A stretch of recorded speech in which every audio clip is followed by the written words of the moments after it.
Question number 1 जो देख रहे हैं, कंफ्यूज मत होइएगा। निम्मी का जो क्वेश्चन बैंक था, टोटल हम निम्मी से करवा रहे हैं। निम्मी का जो क्वेश्चन बैंक था पार्ट 1 में जो था फर्स्ट ईयर वाले का, लगभग 259-60 क्वेश्चन था जो हम इससे पहले करवा चुके हैं। अगला जो इसका PDF हम जो डाउनलोड किए हैं उसमें एक दो से फिर स्टार्ट हो गया। हम कर सकते थे 260-61, फिर सोचे यार रहने दो यार, जो है उसी को फिर से शुरू करते हैं। बाकी क्वेश्चन आपको समझाने का प्रयास कर रहे हैं बेहतर तरीक़ा से। टोटल जो इसका ऑप्शन है सभी को हम बारी बारी से समझाने का भी प्रयास कर रहे हैं, लेकिन हम बार बार कह रहे हैं थ्योरी पढ़िए, समय बहुत नज़दीक है। आप लोग मॉक टेस्ट दीजिए और कॉलेज रेगुलर ढंग से जाइए, है ना, तैयारी कर लीजिए। और अगर मेरा वीडियो प्लेलिस्ट में है थ्योरी का, अगर देखना चाहते हैं तो देख लीजिए, ताकि आपको ऑप्शन और ऑब्जेक्टिव टाइप का क्वेश्चन करने में आसानी होगा। चलिए कोई बात नहीं है, कहना हमारा फर्ज था भाई, मानो या ना मानो बे, समझ गया शिव शंकर, हम तो बोलबे न करेंगे बे। अगला जो सवाल है रीमर से है, तो रीमर क्या है उसके बारे में भी हम थोड़ा सा बताने का प्रयास कर रहे हैं। जब आप किसी भी जॉब पे ड्रिलिंग का ऑपरेशन करते हैं ना, छिद्र करते हैं ना जॉब पर, ड्रिलिंग ऑपरेशन, उसके बाद ये रीमिंग करते हैं, है ना। रीमर एक टूल है, रीमर की सहायता से रीमिंग ऑपरेशन करते हैं उस छिद्र को फिनिशिंग देने के लिए, है ना। वहाँ पे रीमर का उपयोग किया जाता है। ड्रिलिंग के बाद रीमिंग वाला प्रोसेस करते हैं रीमर की सहायता से, है ना। रीमर क्या होता है आप सभी को पता चल ही गया होगा। अब वही रीमर का फिगर दिया हुआ है, एक्स के रूप में चिन्हित कोण का नाम क्या है वो पूछ रहा है। ये जो सेंटर लाइन दिया हुआ ना, आप लोग जो देख रहे हैं, ये सेंटर लाइन है, बीचों बीच दिया हुआ है, ठीक है। और इसको रीमर का एक्सिस भी कह सकते हैं, रीमर एक्सिस है ना। सेंटर लाइन की सहायता से आपको बताने का प्रयास किया है। और ये रीमर का एक्सिस डालने के बाद ये जो कटिंग एंगल है ना, यहाँ से यहाँ तक ये जो कटिंग एंगल है, एक्सिस और कटिंग एंगल के बीच के बारे में, बीच में जो एंगल बनता है उसी के बारे में पूछ रहा है आपसे, ठीक है। हम मिटा देते हैं, आप लोग देख लीजिए, है ना।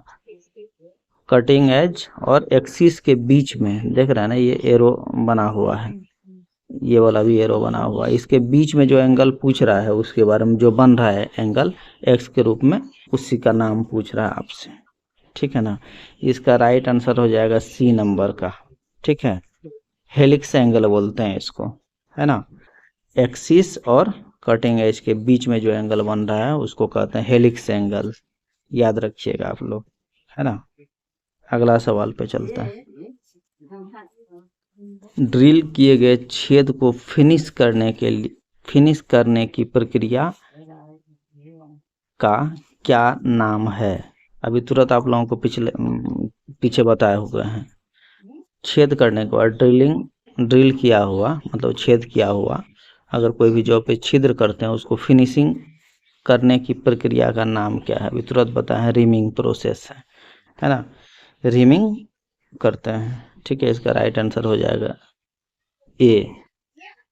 ड्रिलिंग के बाद रीमिंग प्रोसेस करते हैं और टूल्स जो उसमें उपयोग करते हैं रीमिंग के लिए, उसका नाम है रीमर, ठीक है ना। ये था। अब एक और चीज़ है स्पॉट फेसिंग, है ना। स्पॉट फेसिंग क्या होता है इसके बारे में सुन लीजिए। किसी पार्ट पर या नट बोल्ट लगाते हैं ना, मान लेते हैं ये हमारा ये जॉब है, ठीक है। इस पे अपना लोग नट बोल्ट लगाएंगे ना, ठीक है।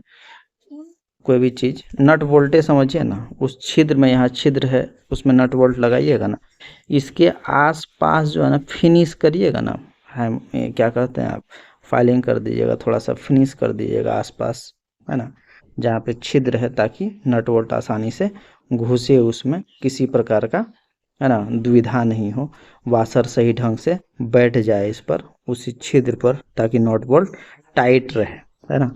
इसी को जो फिनिश करिएगा, फिनिशिंग कीजिएगा, थोड़ा सा फाइलिंग वगैरह की सहायता से बैठ जाए वाशर, है ना, वही वाला चीज़ को कहते हैं फिनिशिंग करने की प्रक्रिया को स्पॉट फेसिंग, ठीक है भाई। एक दो और है इसमें, काउंटर बोरिंग है ना। काउंटर बोरिंग के बारे में भी आप लोग जान जाइए। काउंटर बोरिंग जो होता है, इस टाइप का आपका सवाल आएगा, है ना। इसको मिटा देते हैं। स्पोर्ट फेसिंग आप लोग समझिए गए हैं। अब अगला सवाल है काउंटर बोरिंग से। ये क्या होता है? किसी पार्ट के होल के हेड को, है ना, छिपाना अगर हो आपको, है ना, कहने का मतलब है कि ये हमारा जॉब है, ठीक है। अब यहाँ पे ये वाला कटिंग करके, है ना, ये इसके अंदर हमको छुपाना हो, इसके हेड को अंदर ही छुपाना हो, ठीक है। ये हमारा जॉब है ना, इसका जो बाहरी सरफेस है थोड़ा सा गहरा करके इसको छुपाना हो हेड को, है ना। इस प्रक्रिया में, है ना, काउंटर सिंक बोरिंग का यूज करते हैं, है ना। कहने का मतलब ये है, पहले से किया हुआ अगर होल है और थोड़ा सा बड़ा कर देने की प्रक्रिया काउंटर बोरिंग कहलाता है। पहले से इस जॉब में होल है और उसमें नट कोई भी प्रकार का बोल्ट वगैरह लगाते हैं, है ना। और बोल्ट लगाते हैं, हमारा मन हो गया कि इसको छुपाना है इसके गहराई में, और उसी को थोड़ा सा आप बढ़ा दीजिएगा उसी छिद्र को, ताकि इसका जो हेड है ना, ये बोल्ट हो चाहे स्क्रू हो, उसका बोल्ट को छुपाने के लिए, उसके हेड को छुपाने के लिए जो आप थोड़ा बहुत ऑपरेशन करिएगा, छिद्र को बड़ा करिएगा, तो वही क्या होता है, काउंटर बोरिंग कहलाता है, ठीक है। अब अगला बात सुन लीजिए, काउंटर सिंकिंग क्या होता है। काउंटर सिंकिंग होता है, ये भी जैसे कि ये जॉब है ना हमारा, है ना, इसमें भी आकृति का जो कटिंग करते हैं ना, ठीक है, भी आकृति का कटिंग करके भी आकृति में बदलने की प्रक्रिया काउंटर सिंकिंग कहलाती है। अब भी आकृति क्यों काटते हैं? स्क्रू वगैरह सेट करने के लिए, स्क्रू वगैरह यूज करने के लिए भी आकृति का कटिंग कर देते हैं जॉब पे, वही आपका क्या कहलाता है, काउंटर सिंकिंग कहलाता है, ठीक है। अब अगला सवाल पे चलिए। कह रहा है क्यों हैंड रिमर के दांतों में असमान अंतराल होता है। हैंड रिमर, वही रिमिंग जो करते हैं ना, वो एगो रिमर होता है, हैंड वाला, हाथ से करने वाला, ठीक है। हैंड रिमिंग के दांतों में असमान अंतराल होता है, ठीक है। सवाल ये है, अंतराल क्यों रखा जाता है हाथों से घुमाने के लिए? वो इसीलिए रखा जाता है, इसका राइट आंसर हो जाएगा ए, है ना, चेटरिंग कम करें। चेटरिंग मतलब समझ जाइए आवाज, आप रिमिंग करिएगा, नजदीक नजदीक रहेगा ना टीथ, उसका दांत, ठीक है। एक समान अगर दांत रहेगा, उसका टीथ रहेगा, तो चेटरिंग अधिक करेगा, आवाज अधिक करेगा। और थोड़ा दूर दूर में अगर असमान अंतराल अगर रखा जाता है उसके टीथ में, उसके दांतों में, तो चेटरिंग कम करेगा, ठीक है, आवाज कम करेगा, इसका रीजन यही है, ठीक है। अगला सवाल पे चलते हैं। ट्विस्ट ड्रिल में क्लियरेंस एंगल का उद्देश्य क्या है? ट्विस्ट ड्रिल समझ रहा है ना, ड्रिलिंग से संबंधित है ये आपका, ठीक है। तो इसमें कह रहा है क्लियरेंस एंगल क्यों रखा जाता है। तो सबसे पहले समझिए क्लियरेंस एंगल होता क्या है। ये हमारा मान लेते हैं जॉब है, ठीक है, ये हमारा जॉब है। अब ये हमारा ड्रिल बीट है, ठीक है, ये हमारा ड्रिल बीट है, जॉब पे रखे हुए हैं, ठीक है। अब एक दो चीज जान जाइए, यहाँ से यहाँ तक जो ये वाला एंगल है ना, इसको कहते हैं पॉइंट एंगल, पॉइंट एंगल बोलते हैं, पॉइंट एंगल बोले। है वाला जो है ये थोड़ा सा टेपर टाइप का है, कटिंग है जो है टेपर टाइप का, इसको क्या बोलते हैं, लिप, LIP, लिप, ठीक है। अब इसी में यहाँ पे फ्लूड कटा होता है, ये भी आप जान जाइए, फ्लूड इस टाइप का ड्रिल बीट पे कटा रहता है। ड्रिल बीट इसीलिए कटा रहता है ताकि इसमें जो कटिंग करते हैं ना, उसका जो कटिंग मटेरियल है, चिप्स है, वो बाहर निकल जाता है इसके माध्यम से। ये थोड़ा बहुत आप जान जाइए। अब यही जो है इसका कटिंग एज है ना, ये जो लिप है, ये जॉब है हमारा, ये जॉब है, जॉब और ये लिप के बीच में जो एंगल बन रहा है, ठीक है, हम कलर थोड़ा सा चेंज कर देते हैं। ये हमारा जॉब है, इस जॉब और इस ये जो है आपका ड्रिल बिट है ना, ट्विस्ट ड्रिल बिट, इसके बीच में जो एंगल बन रहा है वही होता है क्लियरेंस एंगल। इतना तो आप सभी को समझ में आ गया होगा, ठीक है। उसी के बारे में इसका उद्देश्य क्या होता है, ये क्लियरेंस एंगल, ये जो है लिप अगर इसका साइज थोड़ा कम कर दिया जाए है ना, इसको अधिक कटिंग एज को थोड़ा सा और टेपर कर दिया जाए है ना, और यहाँ जो क्लियरेंस एंगल बनता है होता ही है, तो इसका उद्देश्य पूछ रहा है। तो सबसे पहले इसको मिटाने दीजिए।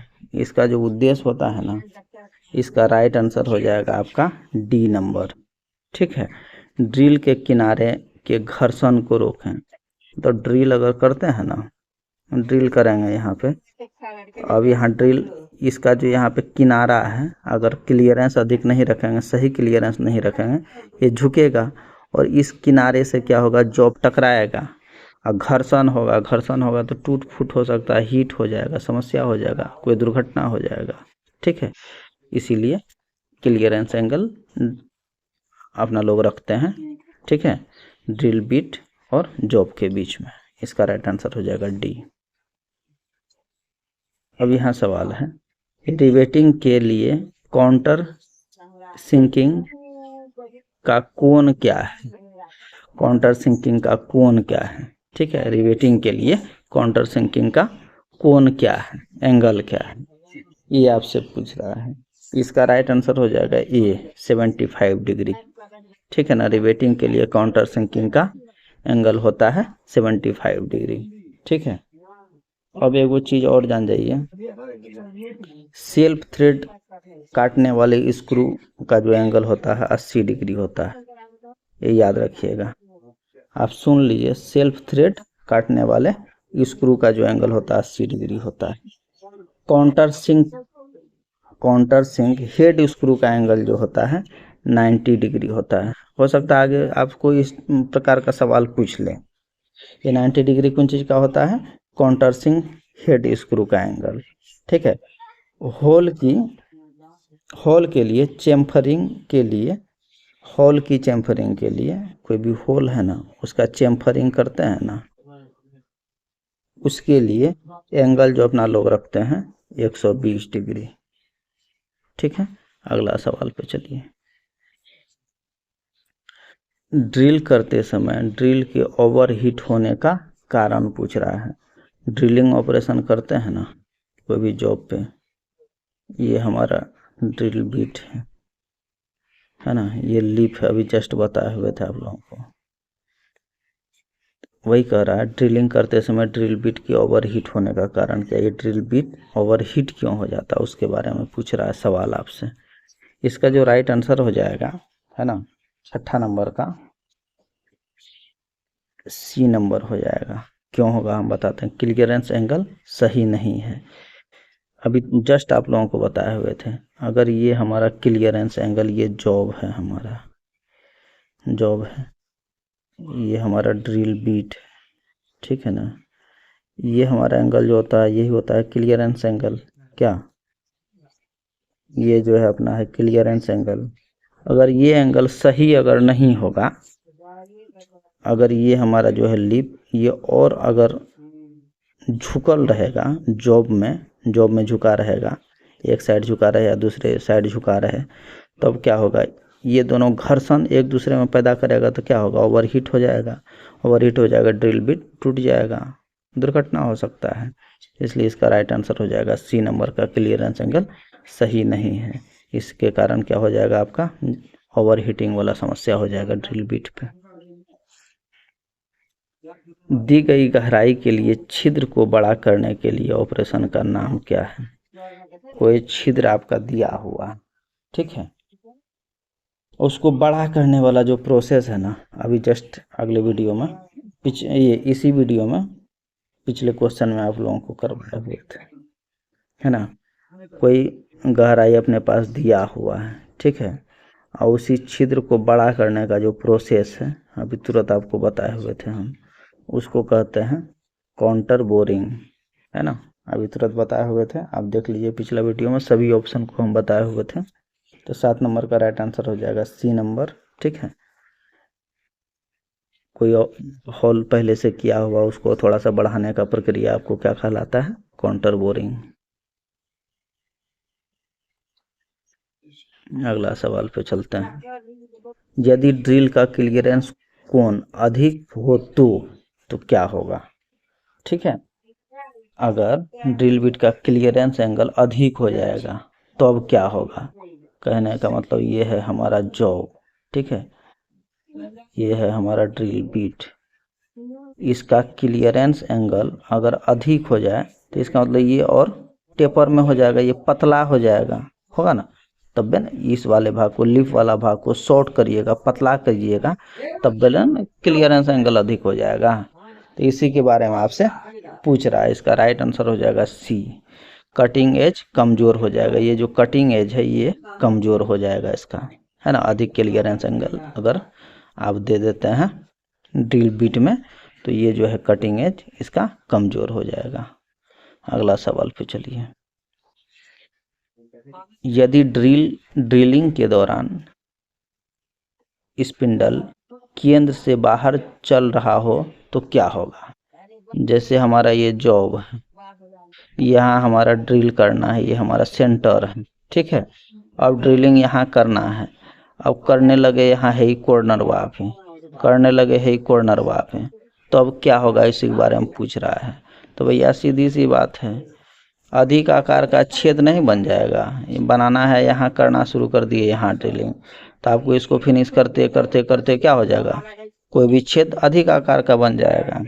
सिंपल सब तो बात है, कोई खास बात हमको नहीं लग रहा है, इसलिए इसका राइट आंसर हो जाएगा आकार, अधिक आकार के छेद बन जाते हैं। ठीक है, अगला सवाल पे चलिए। थ्रेड के एक्स के रूप में चिन्हित, है ना, तत्व का नाम क्या है? एलिमेंट का नाम क्या है? हम कई बार बताए हुए हैं आपको इस टाइप का फिगर को, है ना। और इस वाले यहाँ से इस, ये जो है आपका टीथ, यहाँ से लेकर के इस टीथ तक जो है इसका जो दांतें हैं, इस दांते से इस दांते तक का बीच का दूरी को जो है ना अपना लोग, ठीक है, क्या कहते हैं? पीच कहते हैं। ठीक है भाई लोग, एक टीथ से दूसरे टीथ तक का दूरी को पीच कहते हैं। रूट किसको कहते हैं? ये जो टीथ के बीच वाला भाग है ना, ये वाला भाग, ये वाला भाग, ये बीच वाला भाग, इसी को कहते हैं रूट। ठीक है, ये टीथ इस दोनों के बीच का जो है ना, इस वाले दोनों का बीच का टीथ का दोनों, ये नीचे वाला हिस्सा को क्या कहते हैं? रूट। ठीक है ना, मेजर डायमीटर दिया हुआ ही है, माइनर डायमीटर दिया हुआ ही है। अब क्या कहते हैं, ये टीथ का जो सबसे ऊपर वाला हिस्सा है ना, ये वाला हिस्सा, इसको अपना लोग क्या कहते हैं? रेस्ट। ठीक है, इसको कहते हैं रेस्ट। ठीक है ना, यही सब बात था। इसका राइट आंसर हो जाएगा सी। देखिए, अब आज तो हमारे पास जुगाड़ नहीं था, पेन वगैरह था नहीं, माइक वगैरह था नहीं, लेकिन एग्ज़ाम बड़ी नज़दीक है। हम प्रयास कर रहे हैं बेहतर से बेहतर आपको समझाने का, और आपको अगर समझ में आ रहा है तो आप दूसरे को भी बताइए और दूसरे को शेयर करिएगा ज़रूर भाई लोग, है ना, ताकि सभी को लाभ मिल सके। करोड़पति हमको नहीं बनना है, बस आप पास हो जाइए, हमारा विजन यही है, इसीलिए हम अपना स्टार्ट किए हैं। धन्यवाद भाई लोग।